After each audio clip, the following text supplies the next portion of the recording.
Hello everyone. इस video में हम लैग्रेंजीज थ्योरम को डिस्कस करेंगे। तो चलिए चलते हैं और डिस्कस करते हैं लैग्रेंजीज थ्योरम को।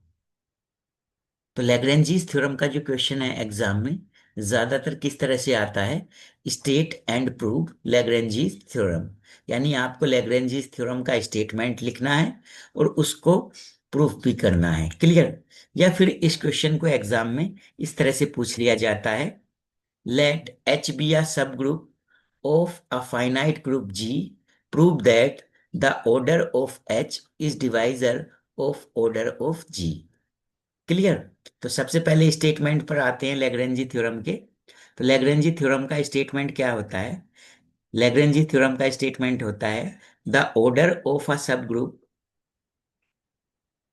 Is a divisor of order of group. अब इस बात को समझना है कि अगर कोई हमारा ग्रुप है तो उसके सब ग्रुप का जो ऑर्डर है वो उस ग्रुप के ऑर्डर का डिवाइजर होता है। यानी अगर आप ग्रुप के ऑर्डर को सब ग्रुप के ऑर्डर से डिवाइड करें तो वो एक आपको कंप्लीट नंबर मिलता है। इसको हम ऐसे भी समझ सकते हैं कि सपोज हमारे पास एक ग्रुप है जी, जो कि कैसा ग्रुप है, फाइनाइट ग्रुप है, और इसका ऑर्डर है ये हमारा ऑर्डर ऑफ जी। इसको इस तरह से हमने डिनोट कर दिया। तो ये है ऑर्डर ऑफ ग्रुप, जी का ऑर्डर है ये। अब इस जी जो ग्रुप है इसका एक सब ग्रुप है एच, और इसका ऑर्डर ये हो गया ऑर्डर ऑफ सब ग्रुप ऑफ जी। क्लियर? तो लैग्रेंजी थ्योरम के अकॉर्डिंग जो ऑर्डर ऑफ एच है ये ऑर्डर ऑफ जी का डिवाइजर होता है। यानी ये ऑर्डर ऑफ जी को पूरा पूरा डिवाइड कर देता है। यानी order of G upon order of H आपको क्या मिलता है? एक कंप्लीट नंबर मिलता है। क्लियर? यानी सब सब यानी जो ग्रुप का सब ग्रुप है उस सब ग्रुप का ऑर्डर ग्रुप के ऑर्डर को डिवाइड कर देता है पूरा पूरा, यानी वो उसका डिवाइजर होता है। तो ये बात आपको प्रूफ करनी है कि order of G upon order of H equal to क्या मिलेगा? आपको एक कंप्लीट नंबर मिलेगा। तो ये था लैग्रेंजी थ्योरम का स्टेटमेंट। अब इसको हम प्रूफ करेंगे। तो इसको प्रूफ करने के लिए हम क्या करेंगे, एक ग्रुप कंसीडर करेंगे जी और एक उसका सब ग्रुप ले लेंगे हम एच। तो सबसे पहले हम यही कर लेते हैं, प्रूफ पर चलते हैं। तो प्रूफ करने के लिए हमने कंसीडर कर लिया कि एक ग्रुप है हमारा जी, और जिसमें एलिमेंट्स कितने हैं? फाइनाइट एलिमेंट्स हैं। यानी एलिमेंट्स हैं हमारे A1 A2 A3 up to AN। ये कितने एलिमेंट्स हैं ग्रुप जी में? N एलिमेंट्स हैं। और अगर जी जो है वो ग्रुप है तो उसके अंदर एक बाइनरी ऑपरेशन भी डिफाइन होता है। तो वो बाइनरी ऑपरेशन हमने क्या ले लिया है? वो बाइनरी ऑपरेशन ले लिया है हमने मल्टीप्लिकेशन का। ये क्लियर? अब आगे चलते हैं। अब हमने इस जी ग्रुप का एक सब ग्रुप ले लिया है जो कि क्या है? एच। और उसमें एलिमेंट्स हैं हमारे H1 H2 H3 up to HM। यानी कितने एलिमेंट्स हैं उसमें? M एलिमेंट्स हैं। क्लियर? अब देखिए ऑर्डर ऑफ जी, यानी ग्रुप का ऑर्डर क्या होता है? ग्रुप का ऑर्डर होता है कि जितने उस ग्रुप में एलिमेंट्स होते हैं। तो ये जो जी ग्रुप है इसमें कितने एलिमेंट हैं? एन एलिमेंट हैं। तो ऑर्डर ऑफ जी कितना हो गया? एन हो गया। इसी तरह तरह से आप देख सकते हैं जो एच आपका सेट है, जो सब ग्रुप है जी का, इसमें कितने एलिमेंट हैं? इसमें देखेंगे आप तो कितने एलिमेंट हैं? एम एलिमेंट हैं। तो आप लिख सकते हैं order of H equal to M. Clear? दोनों के ऑर्डर हमने लिख लिए। अब हम लैग्रेंजीज थ्योरम को प्रूफ करने के लिए कोसेट्स की हेल्प लेंगे। तो देखिए ग्रुप और सब ग्रुप मिलकर कोसेट बनाते हैं। तो हमने कंसीडर कर लिया कि जो सब ग्रुप है हमारा एच, इसके कितने डिस्टिंक्ट कोसेट हैं? इसके डिस्टिंक्ट कोसेट जो हैं वो के डिस्टिंक्ट कोसेट हमने कंसीडर कर लिए हैं। अब वन बाय वन उन के डिस्टिंक्ट कोसेट्स को हम फाइंड करेंगे। क्लियर? तो देखिए, हम राइट कोसेट फाइंड कर रहे हैं यहाँ पर। आप चाहे तो लेफ्ट कोसेट भी फाइंड कर सकते हैं, दोनों ही केस में थ्योरम प्रूफ होगी। तो हम राइट कोसेट कंसीडर कर लेते हैं। तो अगर देखिए, ये ग्रुप है हमारा एक्स जी, और इस जी में एक एलिमेंट है हमारा ए, जो कि यहाँ पर ए वन है पहला एलिमेंट। तो ग्रुप में हमारा पहला एलिमेंट क्या है? ए वन। और सब ग्रुप जो है हमारा एच जी का, उसमें एलिमेंट है हमारे H one, H two, and so on up to H M. तो अब जब हम इस एच का राइट कोसेट बनाएंगे, इस ए वन से जनरेट होगा जो, तो हम ऑपरेशन क्या है? मल्टीप्लिकेशन का है। तो एच के राइट साइड में इस ए वन को रखेंगे, क्योंकि हम राइट कोसेट की बात कर रहे हैं, और ऑपरेशन क्या है? मल्टीप्लिकेशन का है। तो यहाँ पर ऑपरेशन लगाएंगे हम मल्टीप्लिकेशन का। तो इस तरह से हमने ये एच ए वन पहला कोसेट फाइंड कर लिया है सब ग्रुप का। इसके लिए क्या करेंगे? सब ग्रुप के जितने भी एलिमेंट्स हैं, इन सब में हम मल्टीप्लाई कर देंगे, किससे? ए वन से। तो ए वन से मल्टीप्लाई करेंगे और ए वन को जो है राइट साइड में रखेंगे। तो देखिए, एच वन में मल्टीप्लाई किया तो H one into A one, H two में किया तो H two into A two, H three में किया तो H three into A one, और एच एम में किया तो H M into A one. अब इस एच ए वन में हम अगर देखें कि इस सेट में कितने एलिमेंट हैं, तो इस सेट में हमारे कितने एलिमेंट हैं? एम एलिमेंट हैं। तो हम लिख सकते हैं कि number of elements in H A one equal to M. तो इसमें एम एलिमेंट हैं। तो ये पहला कोसेट हमने फाइंड करा, जो कि किसने जनरेट किया? ग्रुप के पहले एलिमेंट ए वन ने जनरेट किया। इसी तरह से हम दूसरा कोसेट फाइंड कर सकते हैं, जो कि कौन जनरेट करेगा? ए टू जनरेट करेगा। तो अब हम एच ए टू फाइंड करेंगे, यानी ए वन के प्लेस पर क्या आ जाएगा? ए टू आ जाएगा। तो ये हमारा एच ए टू आ जाएगा। ठीक है? क्लियर? इस बार हम जो सब ग्रुप है उसके एलिमेंट्स में किससे मल्टीप्लाई करेंगे? ए टू से मल्टीप्लाई कर देंगे। ठीक है? तो ये एच ए टू आ गया हमारा। और इस सेट में भी अगर हम देखें तो ये कितने एलिमेंट हैं? एन एम एलिमेंट ही हैं। तो हम लिख सकते हैं number of elements in H A two is equal to M, यानी इसमें भी कितने एलिमेंट हैं हमारे? एम एलिमेंट हैं। इसी तरह से आप फाइंड कर सकते हैं H A three. H A three find करने के लिए आपको ज्यादा कुछ नहीं करना है, जहां पर ए टू था वहां पर ए थ्री हो जाएगा। क्लियर? और आप देखेंगे तो इस सेट में भी कितने एलिमेंट हैं? एम एलिमेंट हैं। तो आप लिख सकते हैं number of element in H A three equal to M. इसी तरह से एच ए फोर फाइंड कर सकते हैं, एच ए फाइव फाइंड कर सकते हैं। लेकिन हमने जो कंसीडर किया है कि डिस्टिंक्ट कोसेट कितने हैं? के डिस्टिंक्ट कोसेट है, और के के बाद जो भी कोसेट होंगे वो रिपीट होना स्टार्ट कर देंगे। तो हम डिस्टिंक्ट कोसेट की बात करते हैं। क्लियर? तो अब इसी तरह से सिमिलरली हम एच ए के फाइंड कर लेते हैं, कि अगर इस ग्रुप में कोई एलिमेंट है ए के, तो उससे जनरेटेड कोसेट फाइंड कर लेते हैं, राइट कोसेट। तो वो क्या हो जाएगा? उसके लिए आपको ज्यादा कुछ नहीं करना। जो इसमें जहां पर ए थ्री है इसमें, वहां पर आप क्या कर देंगे? ए के कर देंगे। तो इस तरह से ये आपने कोसेट फाइंड कर लिया, जो कि किससे जनरेटेड है? राइट कोसेट है ये। किससे जनरेटेड है? ए के से जनरेटेड है। और इसमें भी देखें आप तो कितने एलिमेंट हैं इस एच ए के सेट में? इसमें भी आपके एम एलिमेंट हैं। तो आप लिख सकते हैं number of elements in H ए के इज इक्वल टू एम। तो इसमें भी कितने एलिमेंट्स हैं? एम एलिमेंट्स हैं। क्लियर?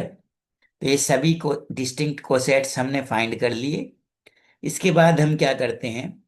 इसके बाद हम फाइंड कर ले हम ये जानते हैं कि जो कोसेट्स होते हैं, चाहे वो राइट कोसेट्स हों या लेफ्ट कोसेट हों किसी सब ग्रुप के, तो उनकी जो यूनियन होती है वो ग्रुप के इक्वल होती है। क्लियर? यानी अगर एच जो है वो जी का सब ग्रुप है, तो एच के जितने भी कोसेट होंगे, चाहे वो राइट हों या लेफ्ट कोसेट हों, उन सभी की यूनियन किसके इक्वल होती है? ग्रुप जी के इक्वल होती है। तो हम लिख सकते हैं, हमने जितने भी कोसेट फाइंड किए हैं उन सभी की यूनियन फाइंड कर ली। देखिए पहला कोसेट था हमारा Ha1, दूसरा था Ha2, तीसरा था Ha3, और इसी तरह से लास्ट था हमारा जो डिस्टिंक्ट कोसेट था वो था Ha। तो इन सभी की हमने क्या फाइंड कर ली यहाँ पर, यूनियन फाइंड कर ली। अब ये यूनियन किसके इक्वल होती है, ये यूनियन होती है ग्रुप जी के इक्वल। तो आप इसको किसके इक्वल पुट कर सकते हैं, जी के इक्वल पुट कर सकते हैं। अब ये जो इक्वेशन है इसमें हम दोनों साइड नंबर ऑफ एलिमेंट्स ले लेते हैं। तो इस साइड हम क्या लिखेंगे, नंबर ऑफ एलिमेंट्स इन जी। तो हमने लिख दिया इधर राइट हैंड साइड में सेट क्या है, जी। तो नंबर ऑफ एलिमेंट्स इन जी, क्योंकि दोनों, ये भी, ये जो एक यूनियन का सेट है ये जी सेट के इक्वल है। तो दो सेट अगर इक्वल होते हैं तो उसमें नंबर ऑफ एलिमेंट्स भी इक्वल होते हैं। तो इधर हमने राइट साइड में लेफ्ट साइड में लिख लिया number of elements in G equal to number of elements in Ha1। Clear. अब यूनियन है तो यूनियन जब भी आती है और नंबर ऑफ एलिमेंट फाइंड करते हैं तो यूनियन का क्या हो जाता है, प्लस हो जाता है। तो प्लस क्या हो जाएगा, number of elements in A2 और plus number of elements in Ha3 and so on, कहाँ तक, number of elements of number of elements in Ha। Clear. अब देखिए नंबर ऑफ एलिमेंट्स Ha1 में भी m थे, नंबर ऑफ एलिमेंट्स Ha2 में भी m थे, हमने फाइंड किए थे। इन सभी सेट्स में नंबर ऑफ एलिमेंट्स कितने थे, को सेट्स में m थे। तो हम इनके प्लेस पर क्या पुट कर सकते हैं, m पुट कर सकते हैं। क्लियर। अब लेफ्ट साइड में जो है हमारा वो है नंबर ऑफ एलिमेंट इन जी। तो नंबर ऑफ एलिमेंट इन जी का मतलब है कि जी सेट में जितने एलिमेंट हैं उनको हम क्या बोलते हैं, जी का ऑर्डर बोलते हैं। तो हम इसको लिख सकते हैं number of elements in G equal to order of G. Clear. और इस तरह से इसको हमने सिंबल से डिनोट कर दिया है। Number of elements in H1 को हमने लिख दिया NHA1 plus number of elements Ha2, number of elements Ha3 और नंबर ऑफ एलिमेंट Ha। और इन सभी की वैल्यू कितनी है, m है। तो इन सब के प्लेस पर हम क्या पुट कर देंगे, m पुट कर देंगे। तो इनके प्लेस पर हमने m पुट कर दिया, कहाँ तक, k टाइम्स। क्योंकि यहाँ पर कितनी टर्म्स हैं, k टर्म्स हैं, 1 2 3 अप टू k टर्म्स हैं। तो k टाइम्स हमने क्या कर दिया, m को ऐड कर दिया। अब देखिए आप अगर m को 2 टाइम्स ऐड करते हैं तो आता है 2m। m को अगर आप 3 टाइम्स ऐड करेंगे तो आता है 3m। इसी तरह से m को अगर k टाइम्स ऐड करेंगे तो कितना आएगा, km या mk। तो इस तरह से आ जाएगा। अब यहाँ पर है ये m, m क्या था, हमने कंसीडर किया था, m था ऑर्डर ऑफ h। यही तो m था हमारा। तो हम m के प्लेस पर क्या पुट कर सकते हैं, ऑर्डर ऑफ h पुट कर देंगे बाद में। तो देखिए ये m इस साइड चला गया तो ये हो गया order of G upon m equal to k। और m के प्लेस पर हमने क्या पुट कर दिया, ऑर्डर ऑफ h। अब ये जो k है आपका, ये k कैसा नंबर है, एक कंप्लीट नंबर है। क्यों, क्योंकि k क्या था हमारा, नंबर ऑफ डिस्टिंक्ट कोसेट्स। तो किसी का भी नंबर, कोसेट का नंबर हमेशा या तो वो दो कोसेट होंगे, तीन कोसेट होंगे या चार कोसेट होंगे।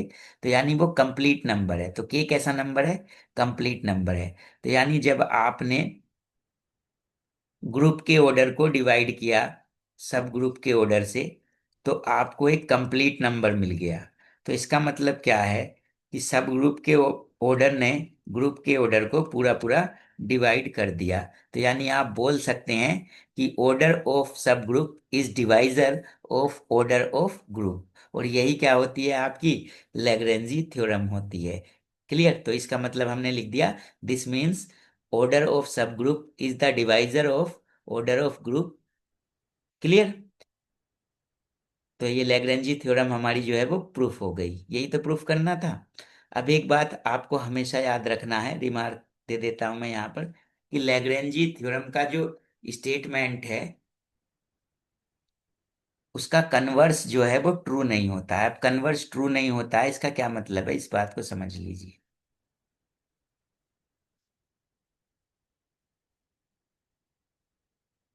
इसको समझ लेना है थोड़ा सा। देखिए लैग्रेंजी थ्योरम क्या थी कि अगर जी जो है वो आपका ग्रुप है, और एच क्या है, जी का सब ग्रुप। तो हमेशा ये लैग्रेंजी थ्योरम के अकॉर्डिंग क्या मिलेगा आपको कि order of group G, order of H आपको कंप्लीट नंबर मिलेगा। यानी कहने का मतलब किसी ग्रुप का, किसी ग्रुप के सब ग्रुप का जो ऑर्डर होता है वो ग्रुप को डिवाइड कर देता है। क्लियर। लेकिन इसका कन्वर्स ट्रू नहीं होगा। कहने का मतलब कि अगर कोई जी ग्रुप है आपका, उसका सब ग्रुप है एच, तो अगर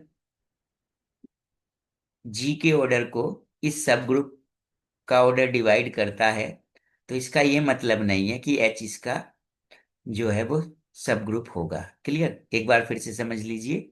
देखिए, अगर ग्रुप जी है आपका और उसका सब ग्रुप है आपका क्या, एच, तो अगर ये एच जो है इसका सब ग्रुप है जी का, तो हमेशा इसका ऑर्डर, एच का ऑर्डर ग्रुप के ऑर्डर को डिवाइड करेगा, यानी वो उसका डिवाइजर होगा। लेकिन अगर जी एक कोई ग्रुप है और जी का सेट क्या है, जी का सबसेट है क्या, एच, तो अगर इस एच का ऑर्डर जी के ऑर्डर को डिवाइड करता है कम कंप्लीटली, मतलब एच का जो ऑर्डर है वो अ, ए- सब एच का जो ऑर्डर है वो डिवाइजर है ग्रुप के ऑर्डर का। तो इसका मतलब ये नहीं है कि एच जो है उसका सब ग्रुप होगा। क्लियर। तो ये कन्वर्स इसका ट्रू नहीं होता है लैग्रेंजी थ्योरम का। क्लियर। अब नेक्स्ट चलेंगे। अब लैग्रेंजी थ्योरम पर ही एक प्रॉब्लम और डिस्कस करेंगे हम। तो देखिए, क्वेश्चन नंबर 2 है हमारा, right and prove the Lagrange theorem. तो सबसे पहले तो क्वेश्चन नंबर 2 का पार्ट है ये, right and prove the Lagrange's theorem. तो ये क्वेश्चन नंबर 1 में हम ऑलरेडी डिस्कस कर चुके हैं, तो इसको तो हम हमें नहीं करना है, ये अभी हमने प्रूफ कर लिया। इसके बाद एक क्वेश्चन है यहाँ पर, सेकंड पार्ट है इसका। इफ जी, एक ग्रुप दे रखा है आपको जी, ठीक है, having the addition as binary operation, और जो जी ग्रुप है उसमें बाइनरी ऑपरेशन कौन है, एडिशन है, यानी प्लस जो है उसमें बाइनरी ऑपरेशन है। Clear. If H is a सब ग्रुप ऑफ जी, और एच का, एच जो है वो जी का क्या है, सब ग्रुप है। और सब ग्रुप किस तरह से है कि अगर एक्स जो है वो जी को बिलोंग करता है, यानी ग्रुप को बिलोंग करता है, तो एक्स स्क्वायर उसके सब ग्रुप एच को बिलोंग करेगा। तो आपको सबसे पहले फाइंड करना है कि व्हाट इज एच, और फिर उसका कोसेट फाइंड करना है, लेफ्ट कोसेट फाइंड करना है विद रेस्पेक्ट टू वन, यानी ग्रुप का जो एलिमेंट है वन, उसके रेस्पेक्ट में एच का आपको कोसेट फाइंड करना है। तो देखिए कैसे करेंगे। तो सबसे पहले सॉल्यूशन पर चलते हैं और हमें जो गिवन है उसको लिख लेते हैं। तो गिवन क्या है, हमें एक ग्रुप गिवन है जी, इसको हमने यहाँ पर लिख लिया। और इस ग्रुप में जो बाइनरी ऑपरेशन है, वो बाइनरी ऑपरेशन क्या है हमारा, एडिशन है, यानी प्लस का बाइनरी ऑपरेशन है। क्लियर। और क्या गिवन है हमें, हमें गिवन है कि एक्स स्क्वायर जो है वो एच को बिलोंग करेगा, कब, जब एक्स किसको बिलोंग करेगा, जी, जी को बिलोंग करेगा। तो कहने का मतलब इसका सीधा सीधा मतलब ये है कि अगर एक्स कोई एलिमेंट जी में है, तो एक्स स्क्वायर जो एलिमेंट होगा, यानी उसका स्क्वायर जो होगा वो एच में होगा। तो हमने ये एच एक सेट कंसीडर कर लिया। क्लियर। जो कि क्या है, एक्स स्क्वायर है, कब, जब एक्स किस में बिलोंग करता है, जी में बिलोंग करता है। अब एच को हमें फाइंड करना है, तो एच को देखिए हम कैसे फाइंड करेंगे। तो एच को फाइंड करने के लिए जी के जितने भी एलिमेंट हैं इनका हम स्क्वायर कर देंगे, तभी तो वो एच में आएंगे। तो देखिए यहां से करूँ, अगर मैं जीरो का स्क्वायर करूँ तो जीरो आएगा, वन का स्क्वायर करूँ तो वन आ जाएगा, टू का स्क्वायर करूंगा तो फोर आ जाएगा, थ्री का स्क्वायर करूंगा तो नाइन आ जाएगा। इसी तरह से जब इधर वन का स्क्वायर करूंगा तो वन आएगा, और वन ऑलरेडी हम लिख चुके हैं, तो उसको लिखने की जरूरत नहीं है, एच के एलिमेंट होंगे। और माइनस टू है यहाँ पर, तो माइनस टू का, यहाँ पर भी माइनस टू है, तो माइनस टू का स्क्वायर करेंगे तो फोर आएगा। तो फोर को हम ऑलरेडी लिख चुके हैं, तो उसको दोबारा लिखने की जरूरत नहीं है। तो यहाँ पर फोर लिख चुके हैं। इसी तरह से माइनस थ्री का स्क्वायर नाइन, उसको भी हम लिख चुके हैं। तो यानी ये जितने भी एलिमेंट्स होंगे एच में वो सारे पॉजिटिव होंगे। क्लियर। तो एच को हमने फाइंड कर लिया, एच को हम लिख देते हैं। एच क्या हुआ हमारा, zero, one, four, nine, sixteen, 25। And so on. इसके इसके आगे भी चलता रहेगा ये। क्लियर? क्योंकि जी जो है वो इनफाइनाइट ग्रुप है। क्लियर? अब इसके बाद हमें क्या फाइंड करना है? एच का कोसेट फाइंड करना है। कैसा कोसेट फाइंड करना है एच का? Left coset. और जो कि किससे जनरेट करना है? वन से जनरेट करना है। तो वन को आप एच के किस साइड रखेंगे? लेफ्ट कोसेट है तो लेफ्ट में रखेंगे और एच पर ऑपरेट कर देंगे वन को। तो ऑपरेट करेंगे यानी ऑपरेशन कौन सा है? प्लस, तो इसके बीच में प्लस लगाएंगे। तो कहने का मतलब वन प्लस एच जो होगा वो कोसेट होगा किसके रेस्पेक्ट में? वन के रेस्पेक्ट में। तो यानी वन प्लस एच कैसे फाइंड करेंगे? एच के जितने भी एलिमेंट हैं इन सभी में आप क्या ऐड कर देंगे? वन ऐड कर देंगे। तो चलिए कर दीजिए। तो लेफ्ट को सेट एच का क्या होगा with respect to one? Is one plus H. तो एच के जितने भी एलिमेंट हैं देखिए, जीरो जीरो में वन ऐड किया तो वन आया, वन में ऐड किया तो टू आ जाएगा, फोर में वन ऐड किया तो फाइव आ जाएगा, नाइन में वन ऐड किया तो टेन, सिक्सटीन में वन ऐड किया तो सेवनटीन, फिफ्टीन में वन ऐड किया तो ट्वेंटी, ट्वेंटी फाइव में वन ऐड किया तो ट्वेंटी सिक्स आ जाएगा। तो ये कोसेट भी आपने फाइंड कर लिया है। तो इस प्रॉब्लम में इतना ही करना था आपको। क्लियर? तो आज की वीडियो में इतना काफी है। Thanks for watching.